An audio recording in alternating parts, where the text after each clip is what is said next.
എന്ത് സമയം ഇതൊരു വെറൈറ്റി ആണല്ലോ. ഇഷ്ടായ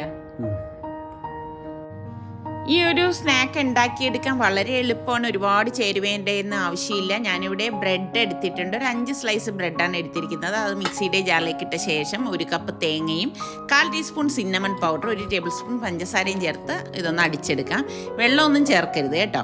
പിന്നെ നമുക്ക് വേണ്ടത് ഡേറ്റ്സ് ആണ്. ഇതിനുള്ളിലേക്ക് കുരു മാറ്റിയിട്ട് ബദാം വെച്ചു കൊടുക്കാം. ഇങ്ങനെയെല്ലാം വെച്ചു കൊടുത്തെടുക്കണം. എന്നിട്ട് നമുക്ക് ഈ അടിച്ചു വെച്ചിരിക്കുന്ന മാവുണ്ടല്ലോ, അത് ദേ ഇതുപോലെ ഒന്ന് എടുത്ത് സെൻറ്ററിൽ ഈ ഡേറ്റ്സും വെച്ച ശേഷം ഒന്ന് ഉരുട്ടിയെടുക്കണം. എളുപ്പമല്ലേ ഉണ്ടാക്കിയെടുക്കാൻ. അപ്പോൾ ഇതുപോലെ ചെയ്തെടുത്താൽ മതി. എനിക്ക് ഈ ഒരു സൈസിൽ ഇത്രയാണ് കിട്ടിയിരിക്കുന്നത്. അപ്പോൾ പാനിലേക്ക് എണ്ണ ഒഴിച്ച് ചൂടാകുമ്പോഴേക്ക് ഈ ബോൾസിലേക്ക് ഇട്ടിട്ട് നല്ലൊരു ഗോൾഡൻ കളർ വരെ ഇതൊന്ന് വറുത്തെടുക്കാം. എണ്ണ കുടിക്കുകയോ ഒന്നും ചെയ്യത്തില്ല. അടിപൊളി സ്നാക്കാണ്. ഇഷ്ടപ്പെട്ട ഇപ്പം തന്നെ ഒന്ന് ലൈക്ക് ചെയ്യണേ.